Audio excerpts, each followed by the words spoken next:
buenos días, perdón, buenos mediodías. Es una semana muy agitada y ya no sé dónde estoy ubicado. No sé si es la mañana o es la tarde. Bienvenidos a la Academia Argentina de Letras.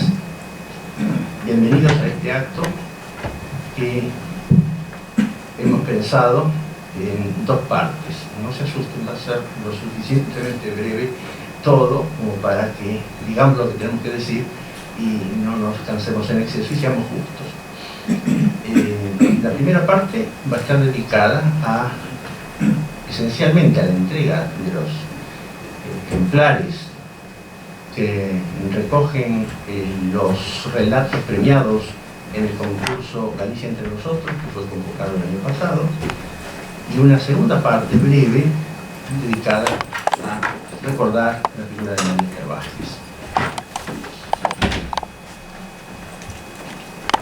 El señor entonces consejero Román Rodríguez, señor secretario de Cultura Ancho Lorenzo, señor secretario de Políticas Lingüísticas Valentín García, señor delegado de la Junta Alejandro López Barro, señor secretario general de Migración Antonio Rodríguez Miranda, representantes de asociaciones gallegas y españolas en el país, señor consejero de Educación de la Embajada de España,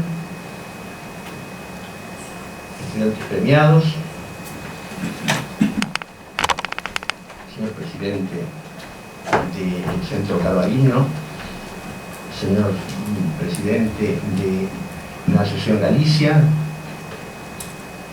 señoras y señores. El año pasado, como una forma de colaborar, de sernos presentes en la Feria del Libro, en razón de que Santiago de Compostela había sido nombrada ciudad invitada, ciudad de honor, pensé qué podíamos hacer nosotros desde la Academia para dejar una marca, para que no pasara inadvertida esa circunstancia excepcional. Y claro, no era ocioso el hecho de que yo fuese hijo de gallegos. Si hubiese sido Varsovia, es probable que no me hubiese movido tanto interés, más allá de que merecía un homenaje de la Academia. Pero concretamente en el caso de la colectividad gallega, esto está de suyo.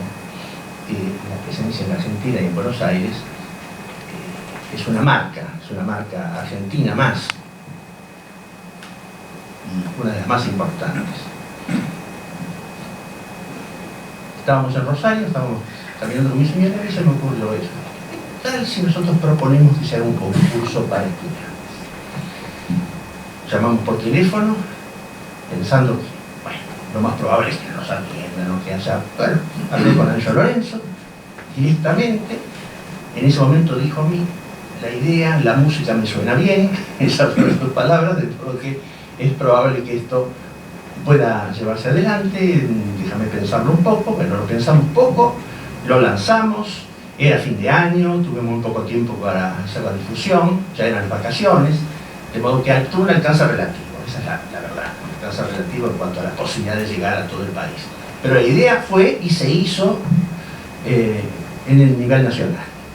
Bueno, afortunadamente pudimos cumplir con eso, recibimos más de un centenar de trabajos, que era más de lo que habíamos supuesto.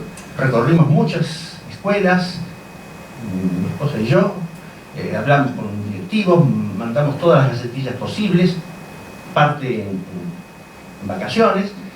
El jurado que me acompañó, Requeni, el secretario Teriño, la vicepresidenta Alicia Zorrilla, se pusieron rápidamente a leer los trabajos una vez entregados y cumplimos con los plazos como para que cuando se tuviese lugar la Feria del Libro, pudiésemos anunciar a los ganadores. Todo eso se cumplió.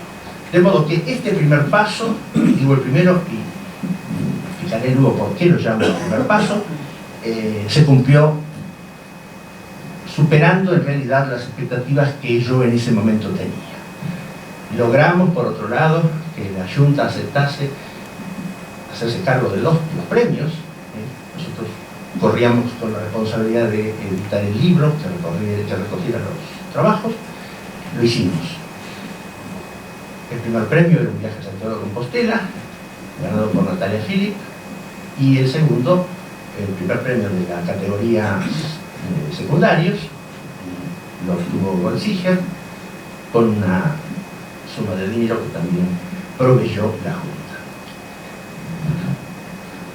El concurso tiene, más allá de este valor afectivo que tiene que ver con la colectividad gallega, valor nacional, argentino, por lo que digo, tiene también hoy sobre todo, una presencia en una dimensión que a nosotros nos interesa particularmente, es el de la educación.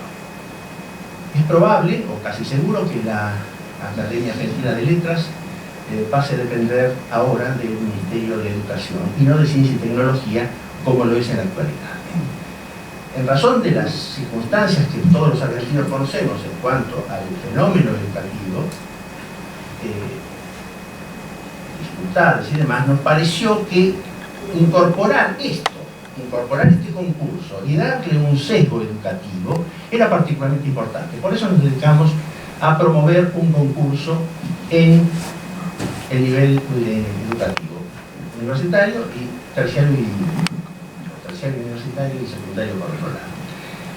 Nuestra pretensión, y lo digo públicamente ahora y lo dejo como una sugerencia obligatoria a los señores miembros de la Junta, es que esto tenga un carácter permanente, con todo lo que esta palabra tiene de peligroso y, en fin, y sometido a los vaivenes del destino y de las economías y de la política, pero tenemos que, al mejor estilo gallego, tenemos que lanzarnos y decir, esto va a poder hacerse. La idea sería entonces instalar, en lo posible, un concurso que podrá ser bianual, que sea continuidad de un concurso que seguiría llamándose, porque me parece que el nombre fue muy adecuado, Galicia entre nosotros. Hago un paréntesis y digo, mi primer nombre había sido Galicia en la memoria, y fue el señor consejero quien sugirió que podía cambiarse a Galicia en la memoria, Galicia entre nosotros, que me parece menos circunscripto, que quizá que quite un poco ese aroma nostálgico que tendría eso de Galicia en la memoria, a pesar de que en la mayor parte de nosotros esa sigue siendo la melodía que tenemos, pero seguramente con la desaparición de mi generación y alguna otra, quede una Galicia construida de otra manera, apoyada en la historia, pero no necesariamente vinculada a lo nostálgico. Yo, para ser fiel a mí mismo y a mi casa y a mi recuerdo, tengo que seguir pensando en una Galicia en la memoria. No obstante, una cosa no quita la otra. Creo que Galicia entre nosotros es un mejor nombre. La idea sería entonces quizá algunas modificaciones que podrían ser poner un segundo premio antes de las naciones, un primer y segundo premios. Eso podría llamar un poco más a las vocaciones de escritores, primer y segundo premios en cada categoría, más 5 menciones, pero son pequeñas cosas. Entonces eso lo dejo como una sugerencia para el futuro inmediato. También pensaba yo, aprovechando esta ocasión, la presencia de los representantes de la Junta, en algunas otras cosas que he estado pensando desde la Academia Argentina de Letras, como formas de seguir manteniendo una continuidad en el trabajo conjunto. Y en ahora se usa mucho la palabra, a mí no me gusta, la palabra sinergia, no me gusta. Pero de todas formas, digamos, el concepto, la idea de que quizá un buen resultado es una especie de sumas crecientes de partes que intervienen y enriquecen el final, admitiremos entonces llamarla sinergia, y si ustedes tienen otra mejor, pueden reemplazarla. ¿Qué sería imaginar nosotros para el año que viene un encuentro o un seminario? La forma podremos pensarla un poco, que pueda dar cuenta de lo que yo llamaría en principio Galicia en la literatura y el periodismo argentinos. Porque a través de las visitas que hemos tenido estos años en la Feria del Libro, a través de estos intercambios permanentes, surgen distintos nombres como puede ser el de Francisco Luis Bernardes, al que le hemos rendido homenaje a través, aparte de una edición espléndida, presentamos en la feria, como puede ser algunos adeudados como González Carballo, como puede ser, por ejemplo, el que nuestro correspondiente Tosar está trabajando con mucha intensidad ahora, que es Xavier Bóveda, pero recorriendo la producción literaria argentina y el periodismo surgen figuras que han trabajado mucho sobre Galicia y sobre la literatura gallega. Julieta Gómez Paz, por ejemplo, en la prensa, Capdevila, que tiene trabajo sobre esto, los trabajos de Molinari, no Ricardo, sino Víctor Ruiz. Pues aparte hay un tercero que es historiador. Ricardo el poeta, Víctor Ruiz, que decimos, es un tercero. Bueno, me refiero a Víctor Luis Molinari, a quien yo me acuerdo de chico haber leído largamente en crónicas muy frecuentes, y seguramente haciendo un rastreo, que podríamos hacer fácilmente a través de los periódicos sobre la literatura, buscar aquellos autores en los que haya marcas de esto, que hayan querido dejar señal de esto. Es una manera de reactivar esta cultura compartida, conjunta, no dejarla caer, y quizá con la ayuda inestimable de la Junta hacer posible que este tipo de cosas se sigan haciendo. Lo cual también puede aparecer complementado con algunas ediciones de algunos autores que estamos debiendo, hablando y volviendo sobre Bernardes. Habíamos hablado ya el año pasado, quizá de hacer una edición, una selección, una antología de Francisco Luis Bernardes, seleccionando lo mejor de él, o lo que los señores académicos consideren lo mejor, tanto en poesía como también en prosa, a la que se le ha dado menos importancia, pero la tiene. Entonces, quizá un volumen que pueda recorrer aquello que nosotros consideramos que debería permanecer en la tradición literaria, de la memoria, y avalado por la Academia Argentina de Letras. Lo mismo podría hacerse con autores como González Carballo, lo mismo con autores como Xavier Bóveda. Entiendo que esta sería una manera de mantener vivo esto que nació a instancias de ese hecho auspicioso de la presencia de Santiago del Estero el año pasado, y de que circunstancialmente tenga yo el privilegio ahora de ser presidente de la Academia y haya podido entonces poner mi palabra en mi proa, en este caso yendo hacia Galicia y no desde allí como vinieron mis padres. Y ya cuento ahora hasta Galicia y aprovecho el momento para instarlos a que esto pueda llevarse a cabo en un futuro, insisto, mediano. Estoy pensando en 2018 de una manera casi, diría yo, autodefensiva o egoísta, porque yo seré presidente hasta el 2018 inclusive, y después deberé dejar el cargo a alguien mejor. De modo que pienso en mi gestión posible, incluso en coexistencia con otros trabajos que tienen que ver con el Congreso Internacional de la Lengua Española, que también nos llevará a lo suyo. Pero creo que esto sería un buen paso en una serie de ideas que me gustaría que germinaran en común entre la Junta y esta Academia. Le voy a dejar ahora la palabra a Raquel, que nos va a decir algo sobre el concurso, antes de la entrega de los libros que vamos a hacer después. Bueno, nuestro presidente acaba de hablar sobre dos iniciativas que me parecen muy interesantes, que quisiera reforzar de algún modo con mis palabras. Una es la de continuidad de este concurso. Sería muy interesante que se pudiera hacer, o cada año o cada 2 años, este concurso, repetirlo, porque es una manera también de estar unidos con esa patria anterior, esa patria de muchos argentinos que es Galicia y sus descendientes. La otra iniciativa de la que hablo hoy, que también me parece muy interesante, sería hacer esa especie de seminario, de reunión, donde se mostrara la presencia de Galicia en la literatura argentina, que existe y que hay poetas, escritores argentinos en cuya obra está presente Galicia. Sería interesante hacerlo en Galicia y después con una continuidad en la Feria del Libro acá.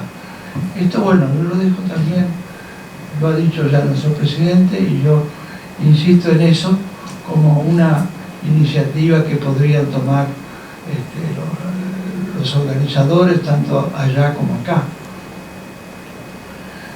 Y ahora me voy a referir a los cuentos premiados en este concurso.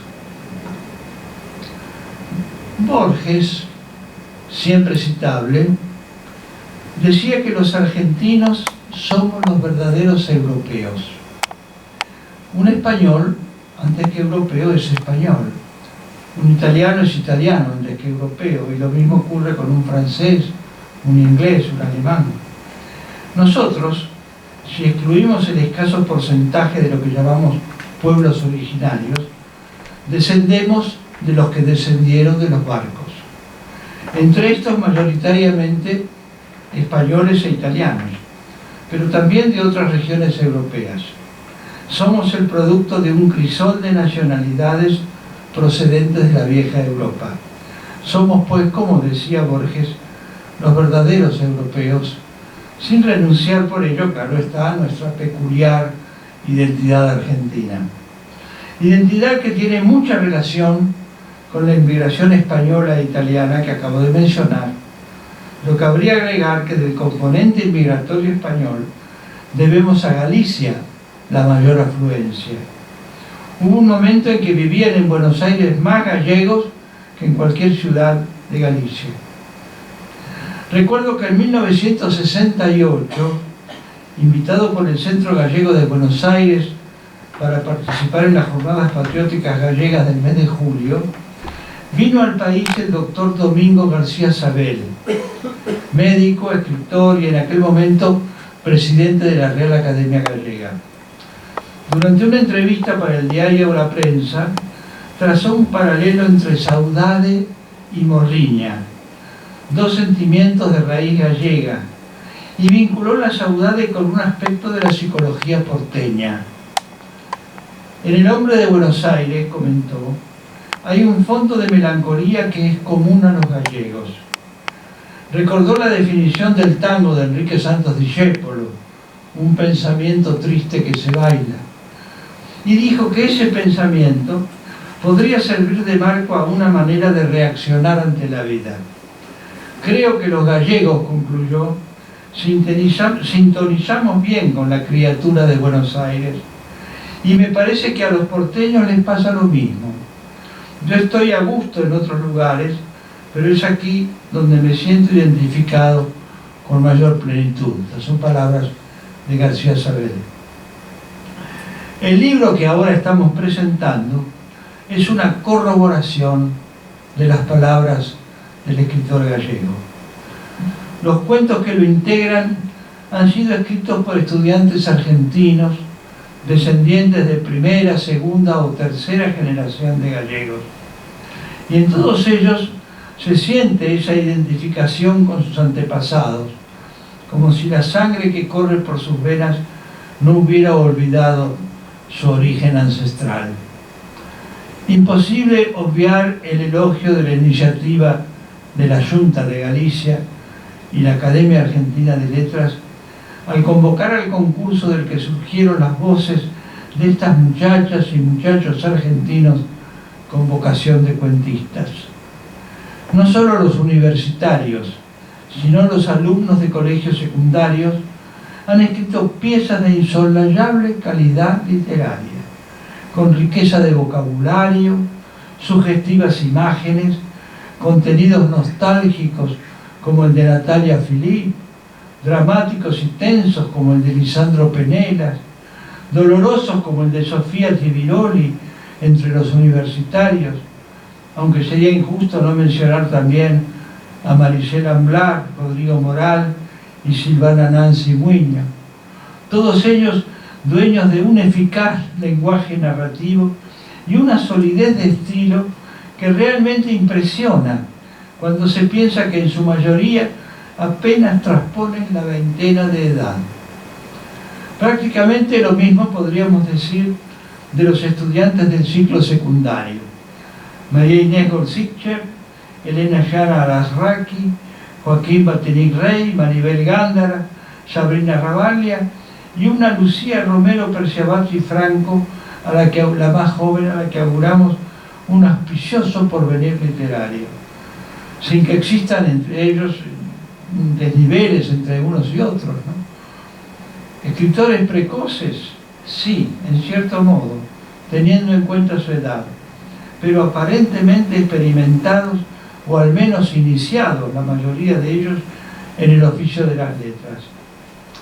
Argentina y Galicia tienen una historia compartida, afirma en su prólogo el entonces consejero de Cultura de la Junta de Galicia, bueno, actual creo que todavía lo es, Román Rodríguez González. Claro, es cierto, perdón. Perdón. Pero pudo haber pasado bien. Entonces, y aquí cito tus palabras. Aquí se escribieron y publicaron algunos de los mejores títulos de nuestra literatura histórica, cuando esto no era posible en nuestra tierra.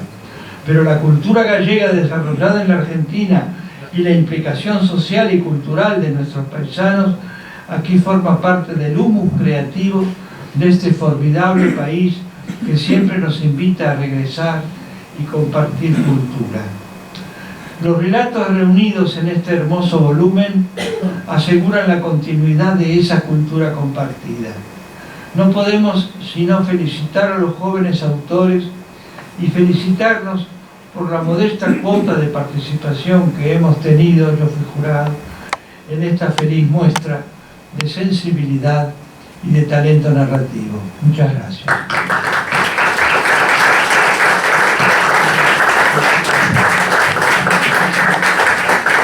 Yo me apresuro a pedir disculpas profundas, porque estoy un poco acelerado por las cosas que quería decir y algunas de las sugerencias que quería dejar constancia antes de que los amables funcionarios de la Junta se vayan. Y me olvidé nada más y nada menos que darle la palabra al señor consejero. De modo que, pese a que el prólogo del académico Requeni ha sido particularmente útil y de alguna forma ha servido como prólogo marco, le pido disculpas al consejero, pasé directamente a Requeni, bueno, olvidando la circunstancia evidente, formal, necesaria, obligada, de que estamos esperando, desde luego, la palabra del señor consejero. Gracias. Pues no te preocupes en absoluto. Para nosotros es un harto honor poder estar aquí en la Academia Argentina de Letras, que no es un lugar cualquiera y no es una academia cualquiera. Estamos en la academia de algunos de los grandes nombres de la literatura y de la cultura universal, desde Borges a Cortázar, a Casares, a muchos otros, a María Estel Vázquez, que también está presente con nosotros. Estamos en un lugar de una alta simbología y lo estamos haciendo, creo que con mucho orgullo. Yo me sumo a las felicitaciones y a las presentaciones hechas, pero me da una satisfacción especial ver que allá por el fondo, escondido, como suele ser habitual, hay muchos jóvenes. Delante estamos ya las personas que tenemos cierta edad y detrás están los jóvenes. Y esperemos que dentro de unos años algunos de estos jóvenes estén aquí delante, porque eso significaría que estamos haciendo bien nuestro trabajo y que el objetivo de este premio, de esta acción, que es una acción modesta, pero que pensamos que es altamente simbólica, ha cumplido su trabajo. ¿Y por qué estamos aquí? ¿Y para qué estamos aquí? El presidente Modi lo dijo, hizo una pequeña historia de cómo surge esta idea. El año pasado, la cultura gallega hace un desembarco, creo que muy importante, en Buenos Aires, con todo el orgullo propio, con todo el respeto propio y con toda la humildad, que es compatible la humildad con el orgullo, en la Feria del Libro. Quisimos que ese acto fuese una reivindicación de la cultura gallega, de la literatura gallega, y quisimos que no solo se restringiera al elenco físico de la feria, sino que saliese más allí, saliese de ese recinto, que estuviese en contacto con la colectividad, con la rica y profunda y sentida colectividad que tiene Galicia en Buenos Aires, y que también estuviese en contacto con las instituciones culturales más representativas, pues, de esta gran nación que es Argentina. Y fruto de ese interés y del intercambio de ideas surge este premio. ¿Por qué no hacemos un premio de relatos cortos para los jóvenes que nos hablen de lo que significa, de lo que entienden, de lo que piensan que es Galicia? Una feliz idea. Y ahí entra el para qué. El por qué ya lo sabemos. ¿Para qué? ¿Para qué se hace este premio? Este premio se hace por algo fundamental, y es para plantar semillas. Semillas que tienen que germinar y que tienen que aportar a nuestra cultura y a nuestra literatura nuevos nombres en el futuro, y ojalá algunos de estos chicos el día de mañana sean académicos, o el día de mañana sean grandes autores y se dediquen a firmar libros en la Feria de la Rudal. Sería el objetivo principal, es decir, trabajar y pensar en los jóvenes.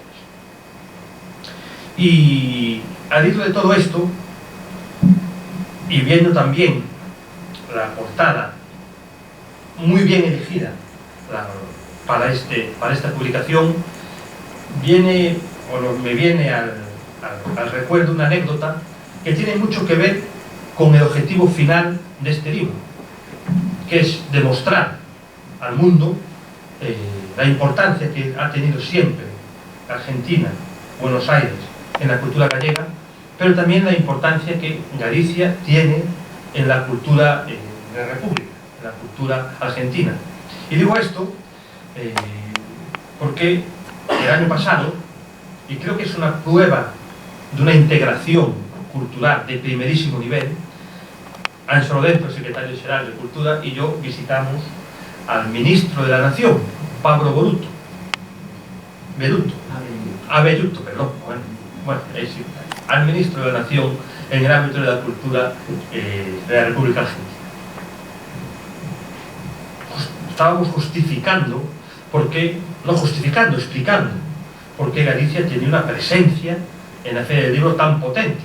La ciudad anterior había sido México DF, la anterior había sido París, este año son Los Ángeles. Y como una ciudad tan pequeña, en tamaño demográfico, no así en historia, en tradición, en cultura, como es Compostela, está ocupando el lugar central de una feria tan prestigiosa, tan importante como es la Feira del Libro de Buenos Aires. Y nosotros le decíamos que existen unos vínculos culturales fundamentales entre Galicia y Buenos Aires, que esto era mucho más que un acto cultural, era un acto que reivindicaba a Galicia, que reivindicaba a los gallegos, a los miles y miles, cientos de migrantes, algunos que están aquí con nosotros, que habían hecho un trabajo de integración cultural, un trabajo de potencia cultural de primerísimo nivel. Y detrás de su despacho, de su silla, había un cuadro de Seoane, algo parecido al que tenemos aquí. Y yo, que soy, relativamente espontáneo, le dije: ministro, ese cuadro, fíjese usted qué presente está la cultura gallega en Buenos Aires, que ese cuadro es de un pintor gallego, Luis Seoane. Y él dijo: no, es de un pintor argentino, Seoane. Quedó ahí la conversación. Seoane es gallego, español, es argentino. No hay mejor síntoma de una buena integración cultural que dos pueblos reivindiquemos lo mismo, porque además lo merece, como un enorme creador y como un enorme artista. El propio Moure es presidente de la Academia Argentina de Letras, con otros compañeros, la Academia de Borges, y es hijo de gallego. ¿Qué mayor ejemplo de integración cultural que el señor presidente de la Academia Argentina de Letras? Y ahora otra cuestión interesante, y yo también quiero traer a colación, que tiene que ver con la importancia de la educación. La educación, no lo olvidemos nunca, es la principal herramienta, es el principal instrumento para que la persona, el individuo, más allá de su origen social, más allá de muchísimas cuestiones, pueda reivindicarse como una persona, como un ciudadano en el mundo en el que vive. Y pongo esto, y también voy a poner otra anécdota. El compañero Valentín la escuchó igual que yo en su momento. Y la digo públicamente porque le pedimos permiso para decirla, porque es un ejemplo muy significativo. Hace un año aproximadamente, el rector de la Universidad de La Coruña, un catedrático de matemáticas, dando un discurso, dijo públicamente que él era nieto de un casero rural. Es una persona que no tiene tierra y que trabaja por una parte de la cosecha para, digamos, un tercero. Y una persona, por su esfuerzo, por su trabajo, por su capacidad de estudiar, fue capaz en una generación, bueno, en 2 generaciones, de no tener nada, una familia de no tener nada, a tener a un hijo que es el representante más importante, o de la más importante institución educativa de Galicia. Una institución de 500 años. Y eso nos habla de la importancia, y siempre que puedo digo, de la importancia que tiene la educación como el principal instrumento para igualar las oportunidades de las personas. Por eso a los jóvenes que estáis aquí, sed conscientes que lo que os va a diferenciar en el futuro y lo que va a posibilitar que en el futuro seáis mejores o peores, o más éxito o menos éxito, es la educación. Es la principal herramienta que tenemos. Y en ese sentido creo que esta anécdota, que son 2 anécdotas, nos ilustran por una parte sobre la integración y sobre el papel tan destacado que tiene la educación para los jóvenes de hoy, pero para las personas mayores, si se quiere, de mañana, para los adultos del mañana. Y respecto a 2 cuestiones que se plantearon en esta mesa y que me siento copartícipe de las mismas, tiene que ver con la continuidad de este proyecto. Es un proyecto interesante, muy interesante. Y sobre todo tiene una cuestión que creo que una vez que el académico Requeni dijo los nombres y los apellidos de las personas que habían participado y habían obtenido tanto los 2 premios como los ACESIT, es para una reflexión. Y eso nos anima y nos va a animar sin duda a seguir apoyando este proyecto. ¿Qué es la siguiente? Uno puede esperar que las personas, los jóvenes, los chicos que participaron en este proyecto, más de 100, pues eran gallegos, o hijos de gallegos, o nietos de gallegos en línea directa, ¿no? Y sin embargo, escuchamos apellidos que son de todo menos gallegos, que a lo mejor una de sus partes sí es gallega, ¿no?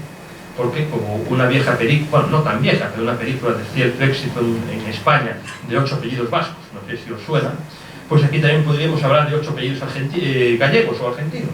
Pero lo bueno es que aquí han participado jóvenes, chicos, que pueden tener una relación directa con Galicia, que es tremendamente importante, pero que, aunque no la tengan, o no la tengan en el espectro de los 8 apellidos, porque estamos hablando, obviamente, pues de un país con una capacidad de integración de diferentes pueblos, como casi no hay ninguno, lo importante es que esos jóvenes se preocuparon de estudiar, de buscar, de investigar, de reflexionar y de escribir sobre Galicia, con lo cual conocieron su economía, su paisaje, su geografía, sus recursos, y posiblemente estas personas no se van a olvidar nunca, estos jóvenes no se van a olvidar nunca de Galicia.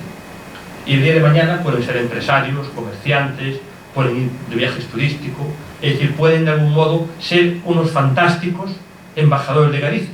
Y eso tiene pues un valor añadido que sin duda es el mérito importante de este proyecto, porque aquí estamos hablando siempre de futuro. No cabe duda de nuestras relaciones históricas, culturales de Galicia con Buenos Aires y el trabajo y la importancia recíproca que tiene. No cabe ni la menor duda. El presente lo tenemos aquí. La política cultural gallega, no la actual, sino incluso la de hace unas décadas, representadas por el anterior Consejero de Cultura, Vázquez Portomeño. Autores gallegos representativos, algunos de más edad, como Luis, otros más jóvenes, como Andrea, que no la veo, pero creo que está por ahí. Es decir, personas, sí, está ahí atrás, que son el presente y que garantizan una relación cultural del presente. Pero lo que importa es el futuro. Y para asegurar el futuro hay que ir ya desde hoy plantando árboles. Porque si queremos tener sombra en el futuro, tenemos que plantar hoy los árboles.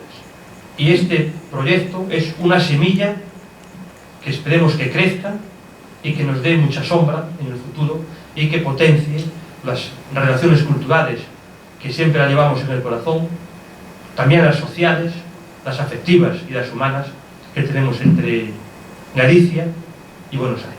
Muchas gracias.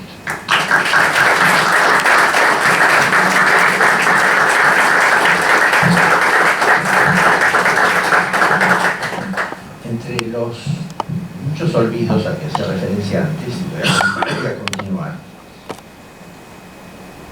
No porque los haya olvidado en los hechos, sino en la palabra. Quiero destacar, antes de cerrar este primer capítulo referido al concurso, a unas figuras que han sido decisivas en que este concurso pudiese realizarse. Ya mencioné a Ancho Lorenzo, no voy a volver en todo esto, pero ha sido figura decisiva para la aceptación, para llevar adelante en tiempo y forma, para haber logrado que se realizara un convenio binacional en un tiempo absolutamente récord. La otra persona fundamental para esto ha sido también Luis González Tosar, que se convirtió de hecho en el interlocutor inevitable, el interlocutor necesario para esta relación entre la Academia Argentina de Letras y Galicia, la cultura de Galicia, la Junta de Galicia. Todos los episodios, sobre todo cuando es necesario la combinación de fuerzas y de esfuerzos, requieren de algunas personas. Yo no soy una persona particularmente dotada para eso. Yo podría incluso tener raíces gallegas. Yo tengo una madre orotomía, una madre orensana, una madre coruñesa y un padre orensano. Un padre orensano era un hombre retraído, dedicado a la música, a la literatura, al restaurante que tenía que atender como mozo, pese a que no le gustaba particularmente. Y mi mamá era una mujer empeñosa, positiva, lo cual no obstaba para que también fuese muy morriñosa y llorara mucho.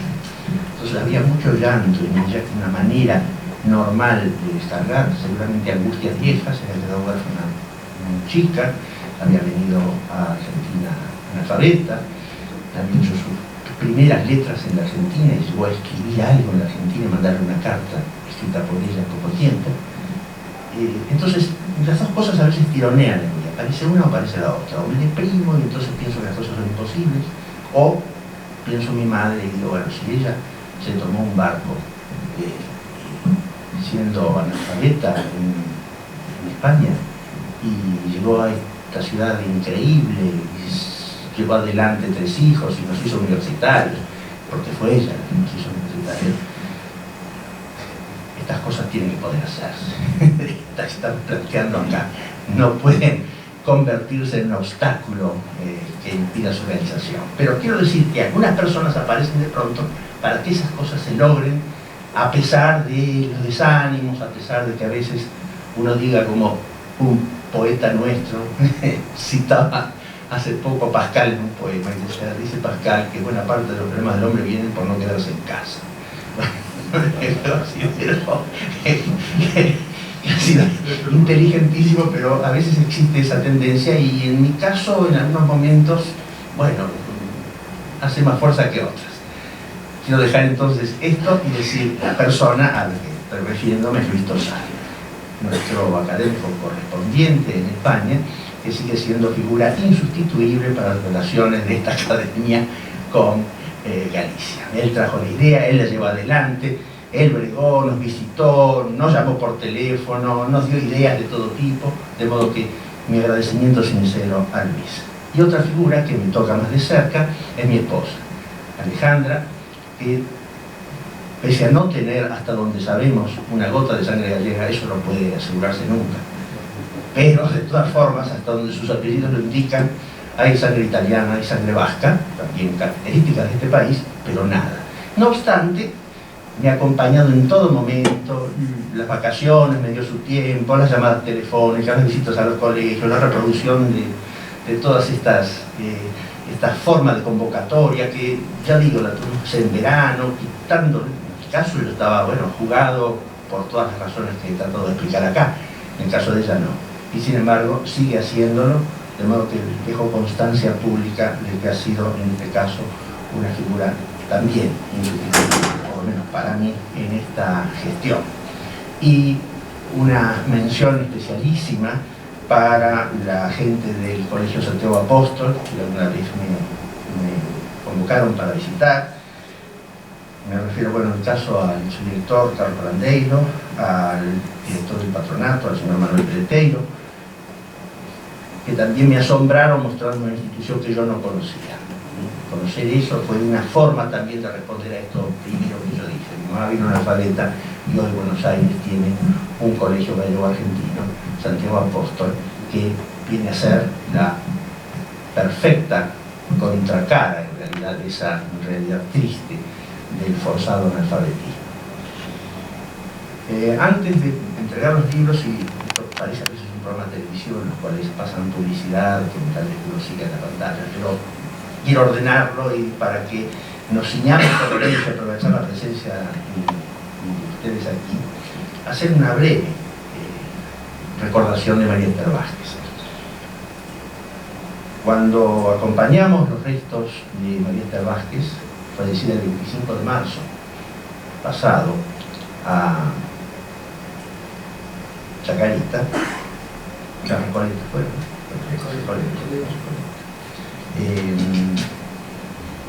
no dijimos nada. Se depositó el ataúd, no hubo una palabra, no hubo una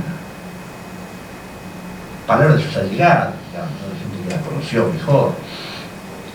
Me dio un poco de tristeza, yo no había preparado nada en ese momento, quise simplemente hacerme presente. Corrijo ligeramente al consejero, María Vázquez no fue académica, así lo fue su marido, esta hermana, pero era una persona muy allegada a esta casa y desde luego una presencia indispensable en la literatura argentina, por lo menos de la mitad del siglo XX y lo que corrió de esto. Me pareció entonces que se podía aprovechar la presencia de la Junta en Buenos Aires y sus funcionarios para recordar esa figura. De modo que después, cuando en la Feria del Libro se corrige esta ausencia con algún recital poético, que hemos tenido ayer, algún homenaje se hizo, creo que en la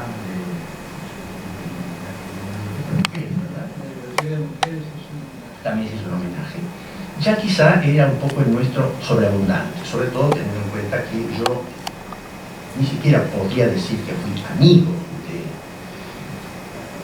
María Esther Vázquez, la diferencia, digamos, de años y el hecho de que yo no había tenido mayor contacto con ese grupo, que es el grupo de Borges, para decirlo de alguna manera, el grupo de Borges, de Casares, que ella adhirió, siempre acompañó y que fue figura también emblemática, me imposibilitaba a mí de decir demasiado sobre ella. No obstante, creí que por su vinculación con Galicia, sobre todo, era importante recordarla aquí. E invité en ese sentido a dos académicos para que acompañaran este acto con algunas palabras. El académico Requeni, con la honestidad que lo caracteriza, me llamó por teléfono para decirme que no quería repetir lo que ya había dicho ayer. Y yo dije, bueno, primero el público va a ser parcialmente distinto y va a haber jóvenes, que seguramente no saben cómo fue María Esther Vázquez. no sabe qué importancia tuvo, de modo que le pedí que de todas maneras dijese algo. Y él, como es quien es, lo aceptó. Y también le pedí a Jorge Cruz, que la conoció, que pudiese decir algo acerca de ella. Yo simplemente dejo un recuerdo que está vinculado de alguna forma con este encuentro de hoy.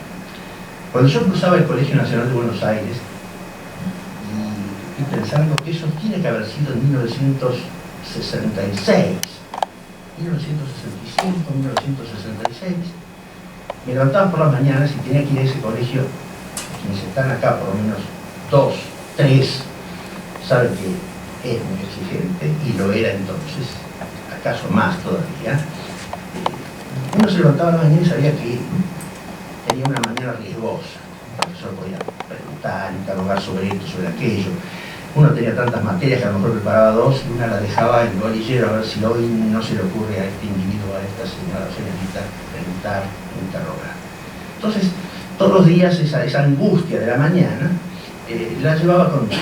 Y mi papá, que estaba en ese momento acostado, descansando antes de irse a su trabajo, tenía la radio prendida y inevitablemente, no sé si era 1 o 2 días a la semana, estaba María Esther Vázquez hablando con Borges, por radio. Hablaba de diario. Claro, yo lo que quería era escuchar ese diario, pero tenía que irme. De modo que yo pasaba con una rabia infinita. Es decir, yo no quería tomar un colectivo para, Dios sabe, ir a dar una prueba de física, o que el profesor de botánica se le ocurra preguntar lo que a mí no me interesa. Y tengo que dejar este diálogo riquísimo entre María Esther Vázquez y Borges, que era incapaz de una incapacidad física y psíquica de decir una tontería. Todo era importante. Abría la boca y todo era importante. Bueno, ese es el recuerdo que yo tengo. La reencontré naturalmente. Después tuve que entrevistarlo a Horacio Armani con un trabajo específico sobre corrección lingüística. Empezamos a tratarnos con cierta asiduidad desde que yo me desempeñé como presidente de la academia, y se nos fue tempranamente. Es decir, no llegamos a tener una amistad que había sido muy sencilla, porque era generosa, porque le gustaba el diálogo, le gustaba recibir en su casa. Bueno, para mí, como tantas otras cosas, se fue temprano. Es decir, me dejó fuera de generación y solamente me queda la posibilidad de recordarlo. Por eso invité a 2 académicos a que ellos lo hagan en nombre de la academia. Eso, gracias. Bien, yo antes de rendir este modesto homenaje a María Esther Vázquez, quisiera contar una breve anécdota que tiene relación con lo que comentó el señor consejero sobre Luis Seoane y su carácter argentino-gallego. Luis Seoane nació en Argentina, pero de chico lo llevaron a Galicia. Y cuando volvió de grande, en Migraciones, cuando llega, baja del barco, habla con el encargado de Migraciones y le pregunta: ¿de qué nacionalidad es usted? Dice: argentino. Dice: ¿qué va a ser argentino con ese acento? Dice: es el mismo acento que tenía el general San Martín cuando volvió de España en el año 13. Bueno, María Esther Vázquez era la esposa de nuestro compañero, miembro de número de la Academia Argentina de Letras, pero no era la esposa de. Ella tenía una personalidad propia y realmente notable. Fue escritora, publicó libros de poemas, de cuentos, que yo creo que no se les ha hecho la justicia debida. Y fue una gran periodista. Todos los domingos publicaba una sección instantáneas en La Nación, llegó a publicar más de 1000, que era lo que leíamos en primer término en La Nación siempre. Eran reportajes, comentarios, no cotilleo, porque tenían un excelente nivel. Bueno, fue además de escritora y periodista. Yo podría contar, bueno, ahora también alguna anécdota. Yo la conocí cuando nuestro presidente era niño, los años 55, 56, la conocí entonces, porque ella trabajaba en la Biblioteca Nacional y a Borges lo designan director de la Biblioteca Nacional en el año 55. Y el subdirector era José Edmundo Clemente, gran amigo de Armani, por eso Armani va a trabajar a la Biblioteca Nacional, allí se conocen con Armani. Y María Esther tenía un novio que era un escritor talentoso, un joven poeta y narrador, José Luis Ríos Patrón. Tuvieron una relación que terminó trágicamente. Ayer González Tosar contó en detalles ese suicidio por amor. Y ella después tuvo una relación con Borges, una larga relación con Borges. Fue una especie de secretaria, de colaboradora, lo acompañó en 2 viajes a Europa. Y en determinado momento ella opta por Armani. Y es cuando Jorge Luis Borges publica ese hermoso soneto que dice: ya no es mágico el mundo, te han dejado.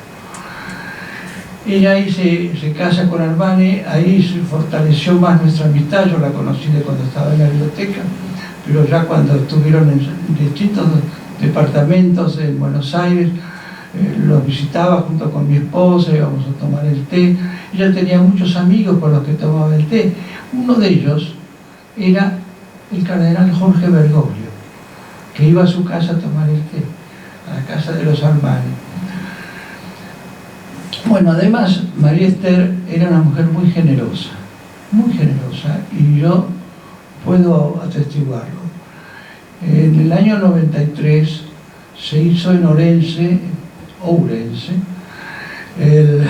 un congreso dedicado a Eduardo Blanco Amor, el gran novelista orensano que vivió años en Buenos Aires.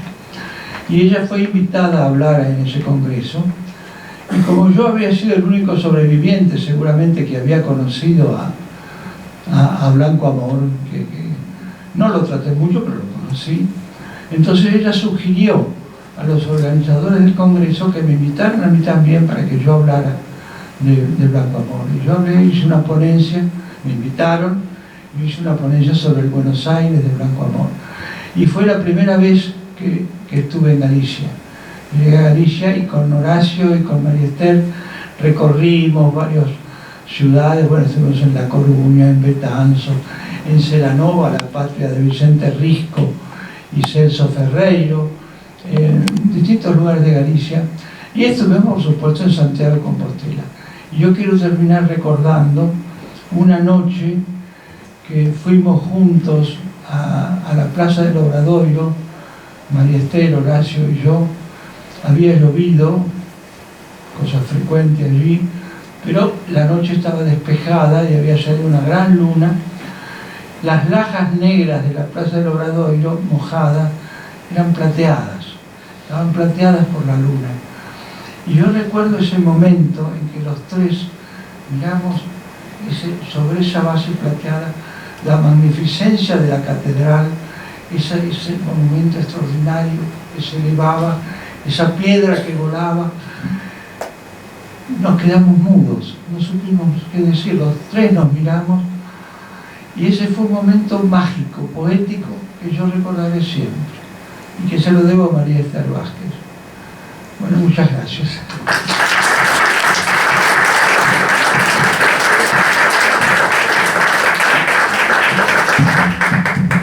Le doy ahora entonces la palabra a nuestro académico Jorge Torres. Yo voy a leer un trabajo que he titulado María Esther Vázquez en mi recuerdo. A lo largo de más de medio siglo mantuve con María Esther Vázquez una amistad ininterrumpida que concluyó el 25 de marzo último con su muerte. María Esther había resistido a tantas enfermedades y a tantas operaciones que sus amigos llegamos a creer que los percances físicos eran pasajeros y que acaso la fortificaban. Una semana antes habíamos hablado por teléfono, habíamos recordado divertidas anécdotas de la vida literaria de las que habíamos sido testigos y quedamos en reunirnos cuando mejorara. Nos conocimos a fines de la década del 50, Ella trabajaba en la Biblioteca Nacional y yo en el suplemento literario del diario La Nación.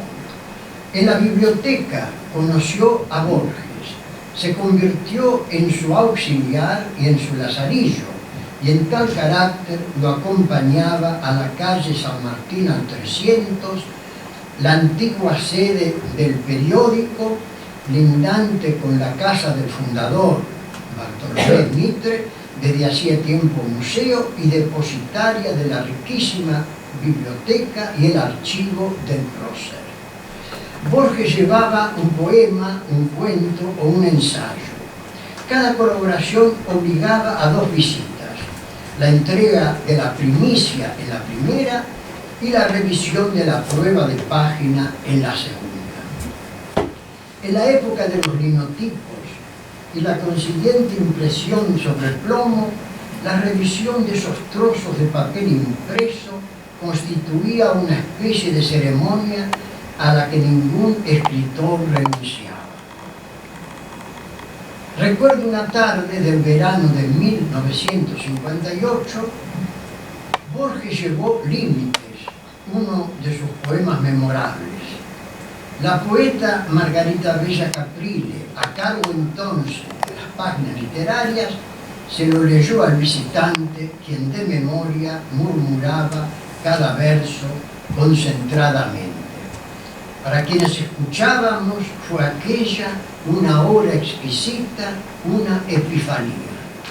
Como prueba de afecto, Borges le dedicó a María Esther ese mismo año el poema de los dones, otras de sus obras inmortales, incorporado como límites a El Hacedor en 1960. Borges significó mucho en la vida y en la formación literaria de su discípula.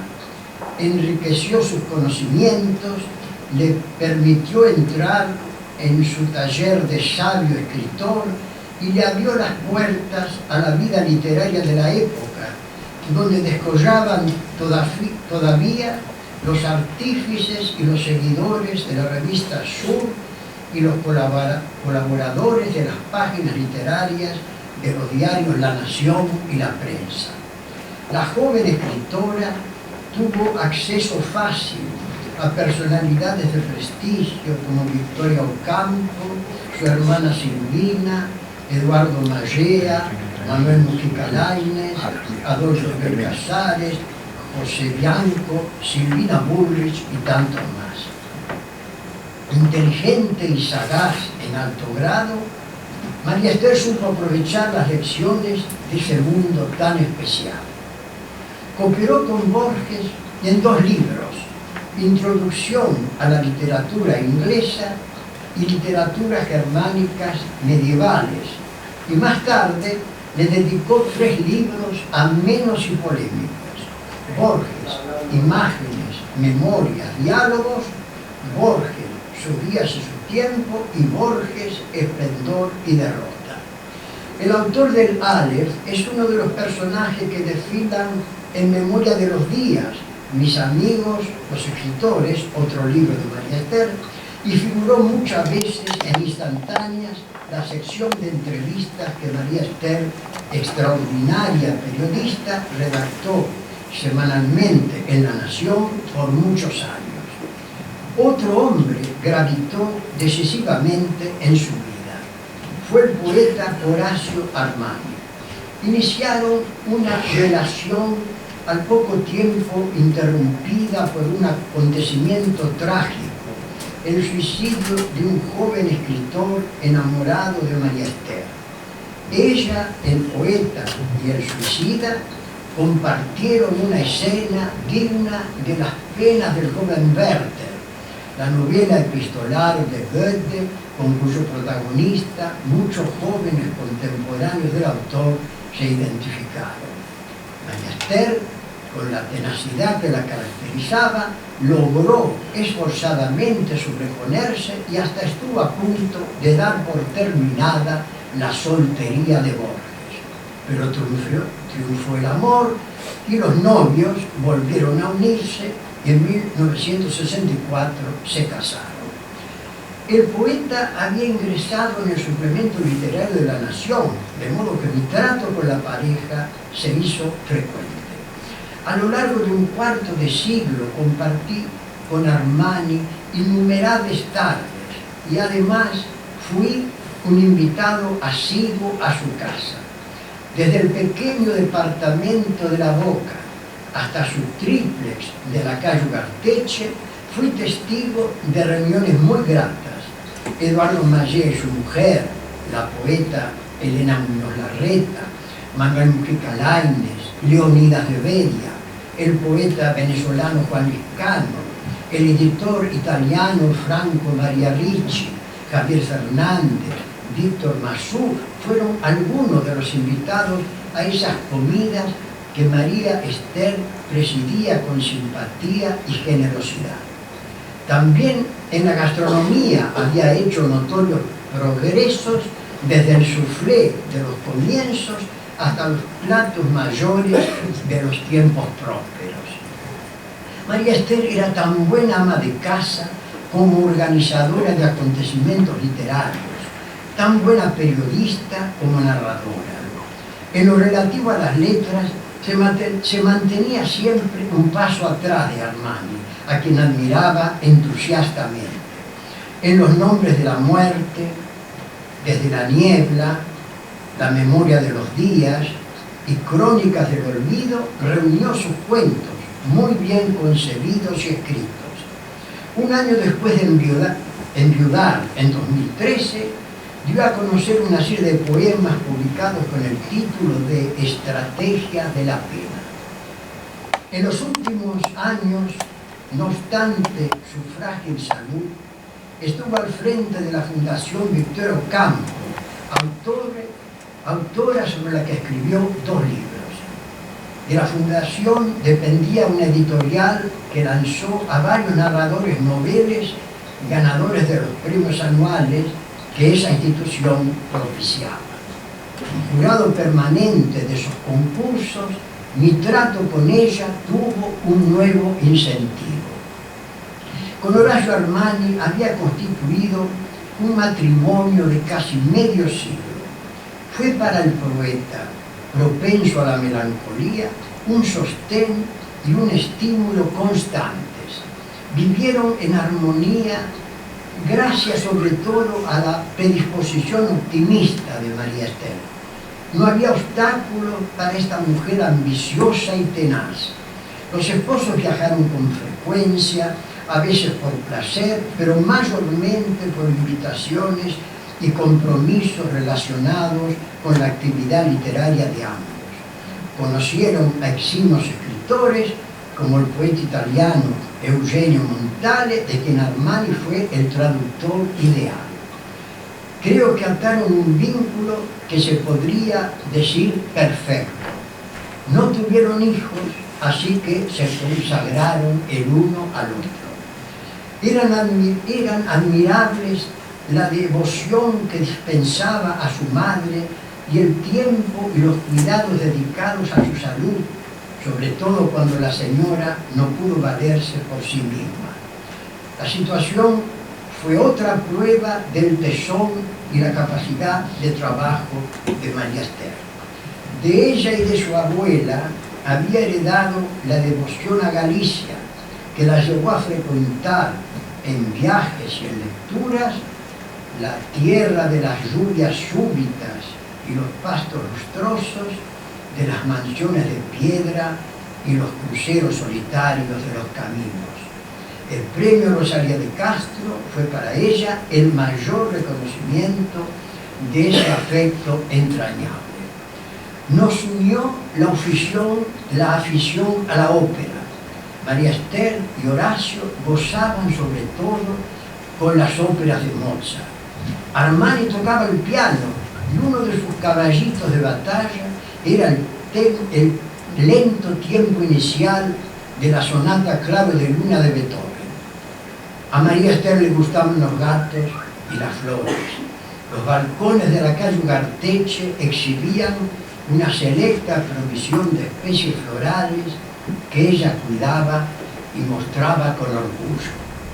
Cuando me enteré de su muerte y recordé que habíamos hablado muy poco antes, me vino a la memoria una de las estrofas del poeta Límites, del poema Límites. Si para todo hay término y hay tasa y última vez y nunca más olvido, ¿quién nos dirá de quién en esta casa, sin saberlo, nos hemos despedido? ¿Quién me diría a mí que esa conversación sería la última, la despedida, y que al cortar ese sonido ponía punto final a un tramo de mi propia vida, pues había compartido en innumerables momentos con María Esther y con Horacio.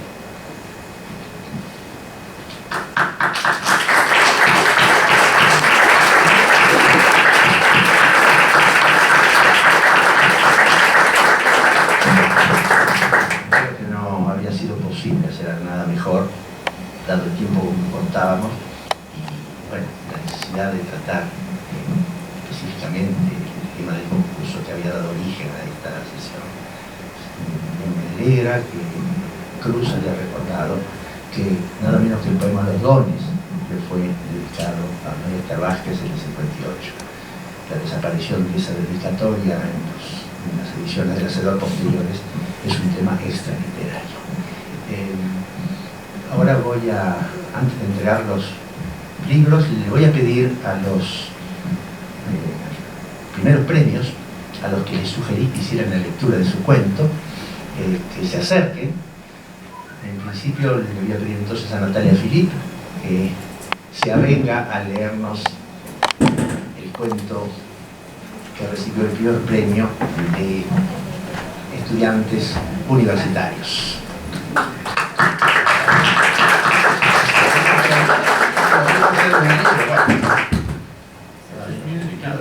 Se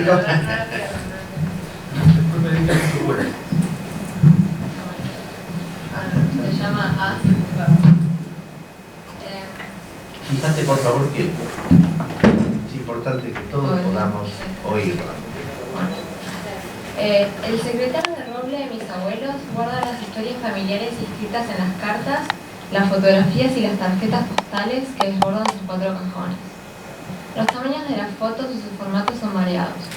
Pequeñas y medianas, con borde recto, otras con un corte de pequeños triángulos en blanco y negro, en color, la mayoría revueltos de familia, aunque también las hay de parejas y personas solas. Algunas de ellas tienen una dedicatoria en el reverso o el sello de la casa fotográfica. En las tarjetas postales reina el paisaje añorado, y en las cartas trasunta el cariño y alguna anécdota de la vida cotidiana o el relato de una ocasión especial como la primera comunión, un casamiento o un viaje que mantiene viva la conexión entre las tierras, que ahora son 2 patrias enlazadas en la vida de mis abuelos, de mis padres y en la mía.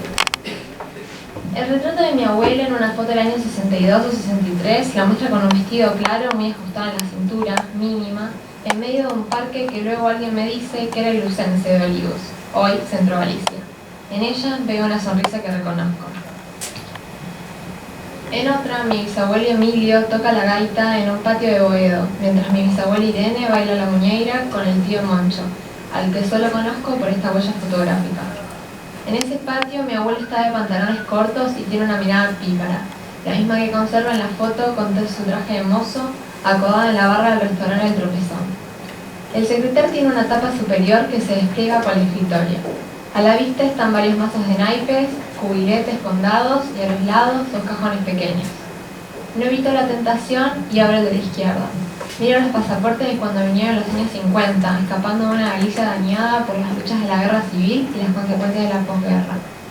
Los rostros serios, tiesos, expectantes. Cruzaron el océano en busca de una mejor vida. Pudieron transformar esa ilusión en realidad en las calles porteñas. La modistia del camarero entre el bandoneón y la gaita, entre el truco y la visca. Cierro el cajón del viaje y abro el otro. Clips, un sacapuntas, una libretita de teléfono y una caja con lentejuelas y mostacillas doradas, negras y plateadas. La abro.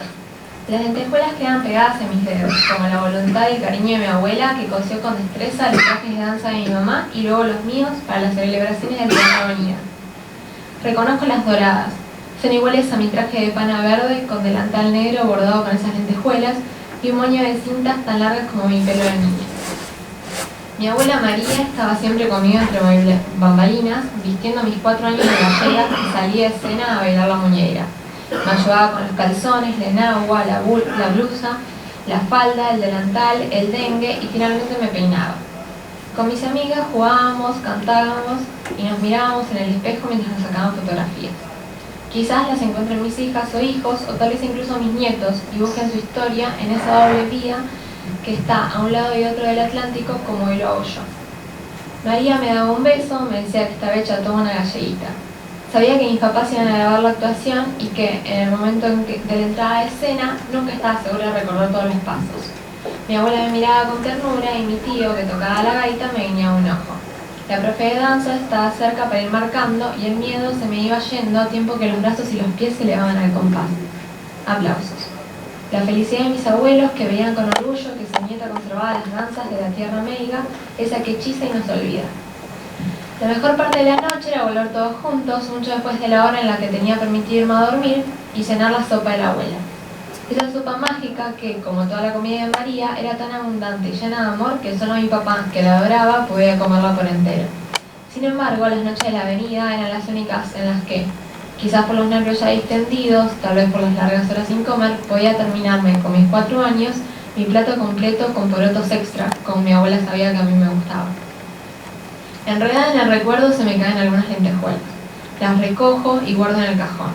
Sobre el secreter miro los portarretratos, los rostros cercanos, el propio, lugares que conozco y otros que aunque no haya conocido, puedo reconocer perfectamente, como la Catedral de Santiago de Compostela. Se me impone el edificio, la piedra, su altura. En las fotografías tomadas en contrapicado para que la catedral pueda extenderse dentro de los límites de la cámara y así no perder sus puntas, puede percibirse su grandeza. Recuerdo que mamá viajó una vez a Santiago para asistir a un congreso, feliz de volver a hablar la lengua gallega que había heredado de mis abuelos. Me intriga sus pasos por la ciudad compostelana en esos breves días. Me atrae el ambiente universitario en esos edificios medievales y esas calles con nombres sugerentes como el de Preguntoiro. Googleé mi celular y veo que la calle lleva ese nombre porque muchos peregrinos que se desorientaban preguntaban allí cómo seguir. Bueno sería poder tener un Preguntoiro en la vida, pienso. ¿Qué sentir recorrería mi cuerpo al pisar esas calles, entrar a los bares con estudiantes de mi edad, apoyar la mano en la piedra de la catedral en la que miles y miles la han posado durante un breve instante desde hace cientos de años? Seguir el camino de Santiago. Algún día, tal vez, en un doble juego con la historia de mis abuelos, cruzaré el charco. Espero que no sea en esos interminables viajes de barco de carga, sino en un avión, aunque no se descartan escalas. Allí me dejaré hechizar por su historia hecha presente, y tal como ellos, quedaron prendidos por la Argentina, que los cobijó y de la que hicieron su casa. Cierro la tapa del secretario. Me doy cuenta que una de las lentejuelas ha quedado pegada en mi manga. Oigo que me llaman para echar una partida, y yo tengo un as en la mano.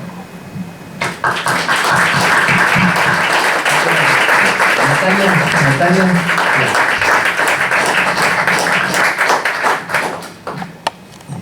Cuando el académico Antonio Requén hizo referencia a esa visita a Santiago de Compostela, dirigida con María Vázquez y su marido, se dan esas extrañas casualidades, y es que en la vida, yo tengo 68 años, de modo que ya tengo una cantidad apreciable de recuerdos recogidos a lo largo de la vida de todo tipo. No he sido un gran viajante, pero algunas cosas conocí. Y si tuviese yo que decir cuáles fueron los 2 momentos casi mágicos en los que un lugar o un paisaje me conmovieron profundamente, como ningún otro. Uno de ellos, el otro fue en las ruinas de San Ignacio, que yo no conocía y que habré visto por primera vez hace 15 años aproximadamente. El segundo fue Santiago de Compostela, en una ocasión muy parecida a la que acaba de recordar Antonio Requén. Una noche yo había ido a un congreso y tomé un tren que llevaba desde Alemania hasta Galicia y quise conocer Santiago. Y a la noche pregunté a alguien dónde quedaba la catedral, porque yo había ido a parar a un hostal o un hotel, no sé, un alojamiento menor. Y me dijo, bueno, vaya usted por esta calleja y al llegar allí suba por unas escaleras hacia su izquierda. Era la noche, 9, 10 de la noche quizá, E hice eso, y cuando subí estaba en el Obradoiro y vi cómo esa catedral se recortaba en un cielo limpísimo, azul oscuro, con una luna, como la que comenta, sin turistas. Estaba la plaza sola, la catedral y yo. Esa imagen quedó definitivamente instalada en mí como uno de los grandes momentos de la vida. De modo que este recuerdo que hace Natalia ahora y que pudo exponer por escrito, cuando ella no podía suponer que iba a ganar el primer premio y que ese primer premio consistía en un viaje a Santiago. De modo que le voy a pedir a Natalia que muy brevemente, porque estamos apretados, nos diga, si quiere, cómo fue ese viaje a Santiago de Compostela. Fue muy lindo, no sé qué decir. No, estuvo muy bueno, pude ver todas las cosas que nombro en el cuento y otras también, como pues no fue solo a Santiago, si me quedaba ahí, me llevaron a recorrer toda Galicia, así que pude ver también la Torre de Hércules, que es también otro como símbolo, que en la casa de mi abuelo tienen una réplica en miniatura, entonces como que la tenía vista desde que era chica sin saber qué era, y verla ahí fue impresionante. Un poquito más de tiempo. Muy bien.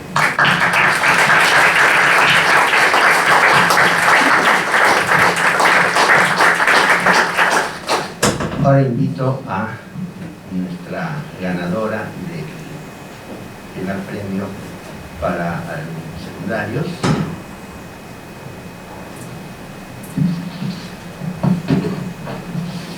Bueno, hola. Bolsilla, perdón.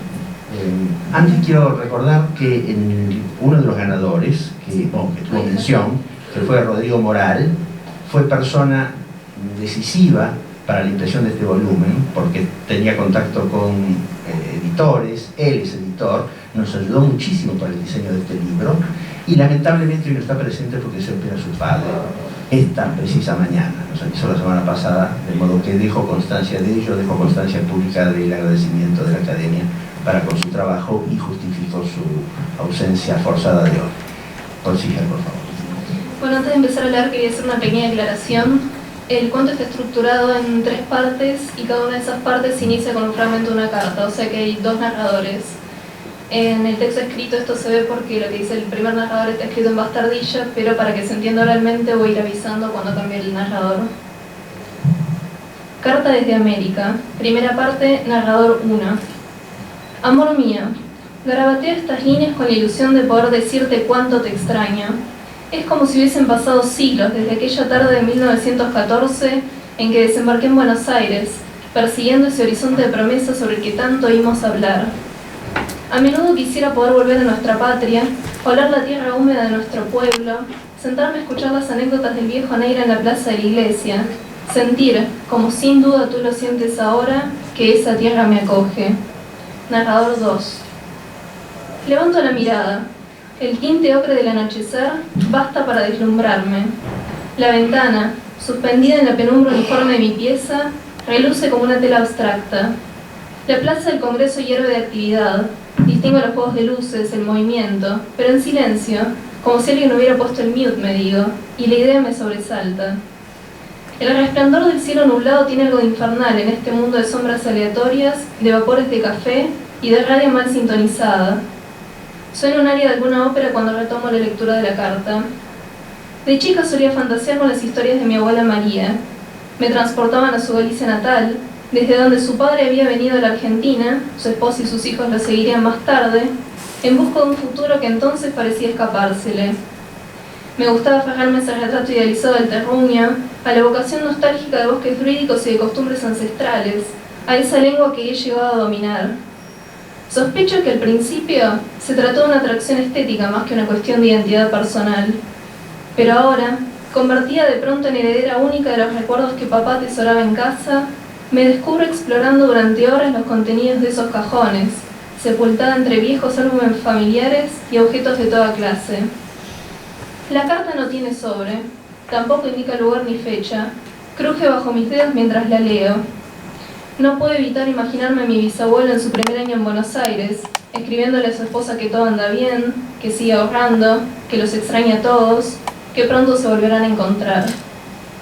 Segunda parte, narrador 1. Yo simplemente había ido a divertirme, a hablar un poco con la gente. Y ahí estabas, disfrutando del sonido de las gaitas y los tamboriles. Me acerqué con timidez, pero enseguida estábamos charlando casi como viejos conocidos. Nos fuimos alejando de la fiesta. Caminamos junto al río, seguidos por el perfume de los eucaliptos. Me contaste un poco sobre tu vida, tus comidas preferidas, las empanadas y los mariscos, tus pasatiempos, las noches de guitarra, tu color favorito. Banalidades dirás, pero sé que ya entonces estábamos enamorados. Narrador 2. Mi bisabuelo, alto, traje, bigote engominado. De su mano, mi bisabuela. El vestido de novia le cae en pliegues ligeros. Me cuesta creer que ambos ronden los 20 años. Más parecen acercarse a mis 45. Esta foto ha condicionado tanto mi visión de ellos que cuando intento imaginar su cotidianidad, los sumerjo instintivamente en una tonalidad sepia. Sus caras casi daguerrotípicas, esas poses antinaturales, productos de largo tiempo de exposición. Leyendo esta carta, en cambio, me resulta más fácil oír su voz detrás de las convenciones formales, del lenguaje florido de la época, ese sentir profundo que aflora en las frases más trilladas.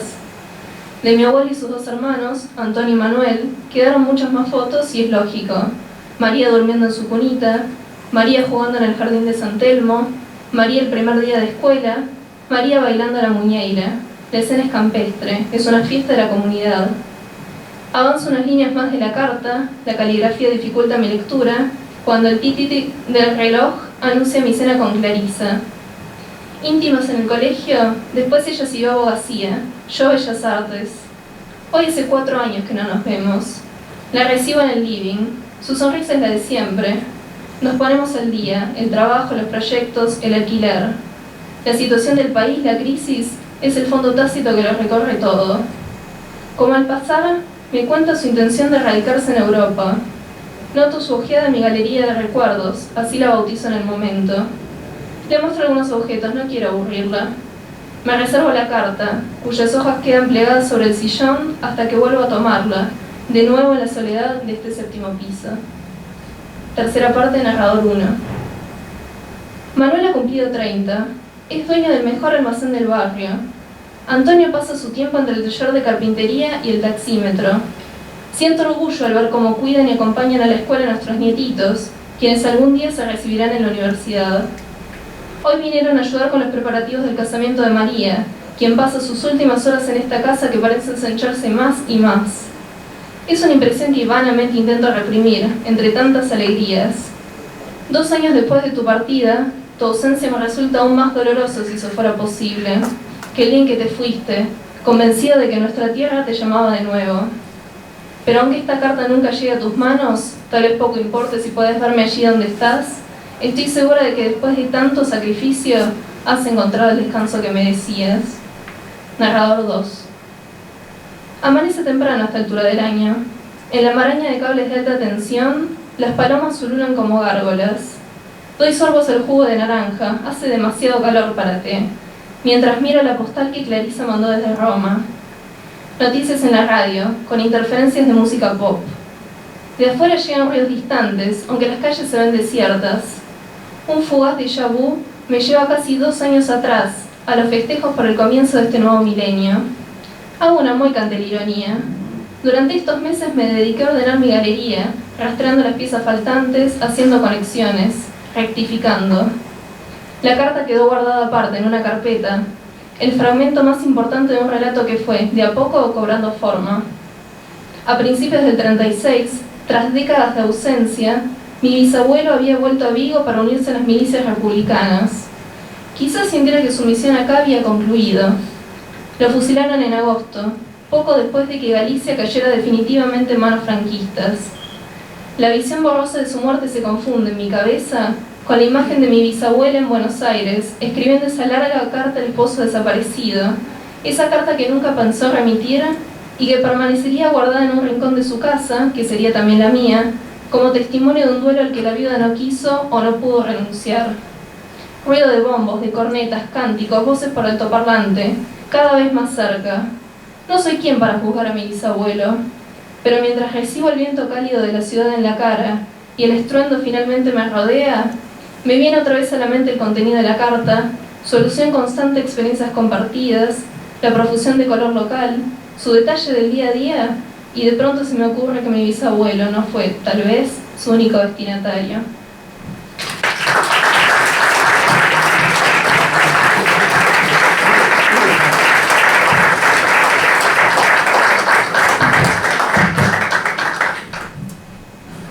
Bueno, después de estas lecturas intensas vamos a proceder finalmente a la entrega de los volúmenes a los premiados.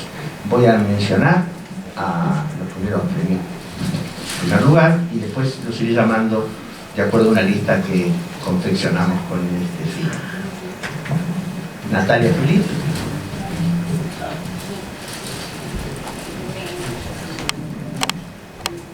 María Inés.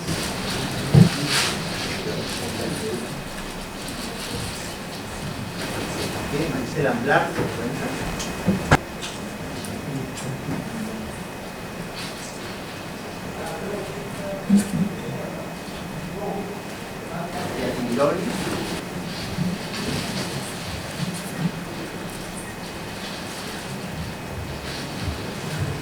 Lisandro Penelas, Ivana Nancy Ruiño, Joaquín Batín.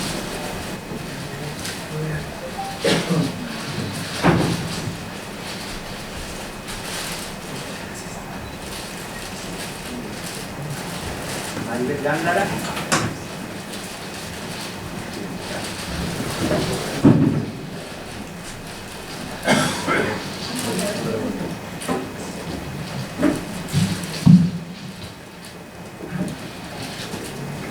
Sabrina Ravaglia.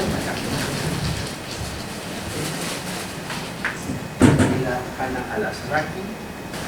Lucía Belén Romero.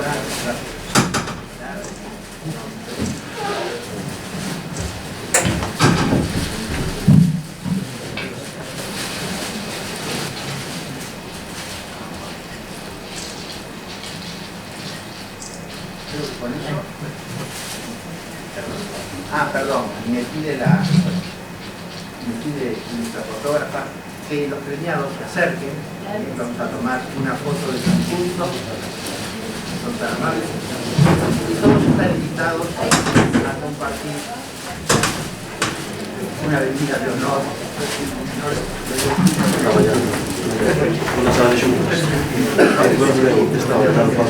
Muchas gracias por haber estado aquí presentes hoy.